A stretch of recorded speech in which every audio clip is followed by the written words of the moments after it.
Foreign Secretary Vikram Misri at the dais, at the podium.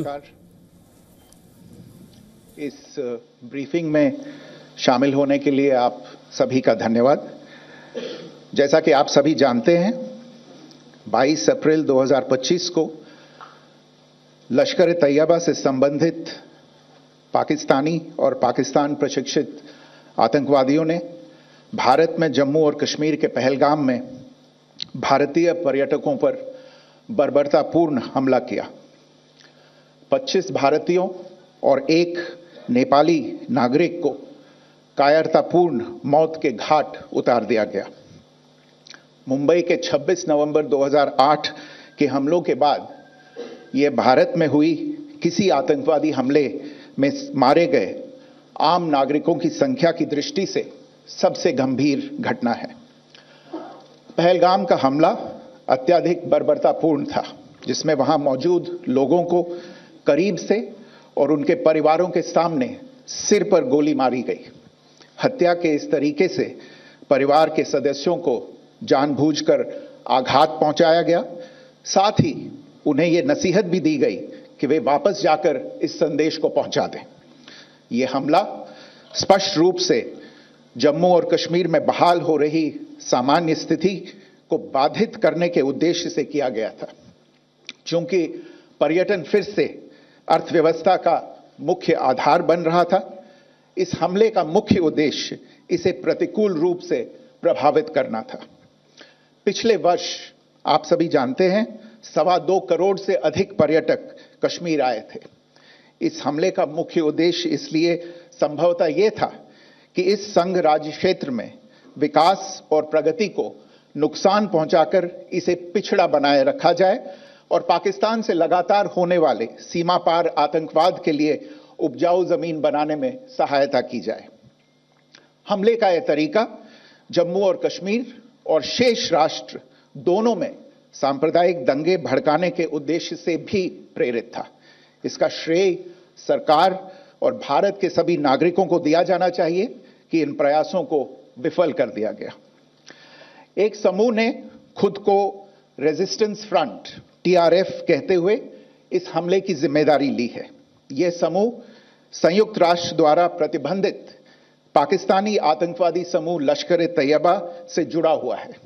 यह उल्लेखनीय है कि भारत ने मई और नवंबर 2024 में संयुक्त राष्ट्र की 1267 कमेटी की सैंक्शंस मॉनिटरिंग टीम को अर्धवार्षिक रिपोर्ट प्रस्तुत की थी, जिसमें TRF के बारे में साफ इनपुट दिए गए थे। इससे पाकिस्तान स्थित आतंकवादी समूहों के लिए कवर के रूप में TRF की भूमिका सामने आई थी। इससे पहले भी दिसंबर 2023 में भारत ने इस टीम को लश्कर तैयबा और जैश ए मोहम्मद के बारे में सूचित किया था, जो TRF जैसे छोटे आतंकवादी समूहों के माध्यम से अपनी गतिविधियों को संचालित कर रहे हैं। इस संबंध में 25 अप्रैल को UN सिक्योरिटी काउंसिल प्रेस वक्तव्य में TRF के संदर्भ को हटाने के लिए पाकिस्तान के दबाव पर भी ध्यान दिया जाना चाहिए। पहलगाम आतंकवादी हमले की जांच से पाकिस्तान के साथ आतंकवादियों के संपर्क उजागर हुए हैं। रेजिस्टेंस फ्रंट द्वारा किए गए दावे और लश्कर तैयबा से ज्ञात सोशल मीडिया हैंडल द्वारा इसको रीपोस्ट किया जाना इसकी पुष्टि करता है। चश्मदीद गवाहों और विभिन्न जांच एजेंसियों को उपलब्ध अन्य सूचनाओं के आधार पर हमलावरों की पहचान भी हुई है। हमारी इंटेलिजेंस ने इस टीम के योजनाकारों और उनके समर्थकों की जानकारी जुटाई है।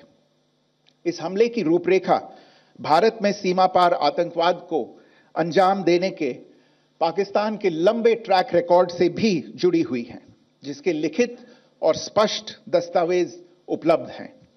पाकिस्तान दुनिया भर में आतंकवादियों के लिए एक शरण स्थल के रूप में पहचान बना चुका है। यहां अंतर्राष्ट्रीय स्तर पर प्रतिबंधित आतंकवादी सजा पाने से बचे रहते हैं।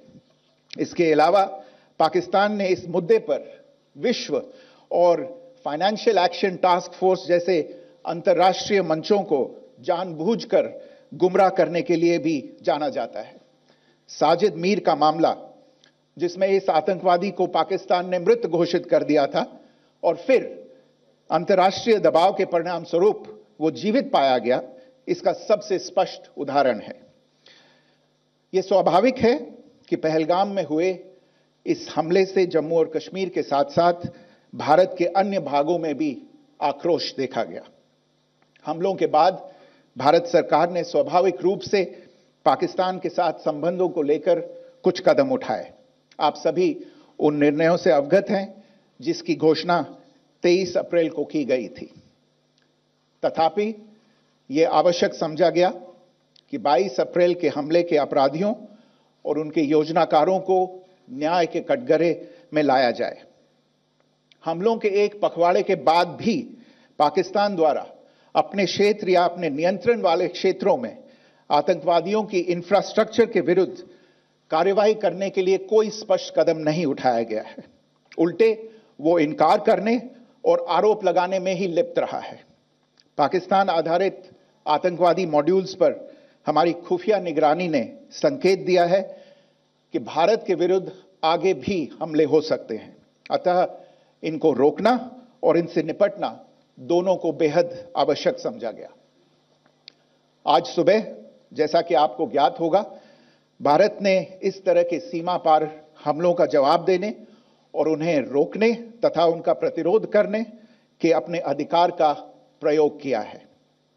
यह कार्यवाही नपीतुली, नॉन एस्केलेटरी, आनुपातिक और जिम्मेदारीपूर्ण है। यह आतंकवाद की इंफ्रास्ट्रक्चर को समाप्त करने और भारत में भेजे जाने वाले संभावित आतंकवादियों को अक्षम बनाने पर केंद्रित है। आपको यह भी स्मरण होगा कि 25 अप्रैल 2025 को संयुक्त राष्ट्र सुरक्षा परिषद ने पहलगाम आतंकवादी हमले पर एक प्रेस वक्तव्य जारी किया था, जिसमें आतंकवाद के इस निंदनीय कार्य के अपराधियों, आयोजकों, फाइनेंसरों और प्रायोजकों को जवाबदेह ठहराने और उन्हें न्याय के दायरे में लाने की आवश्यकता पर जोर दिया गया था। भारत की आज की इस कार्रवाई को इसी संदर्भ में देखा जाना चाहिए।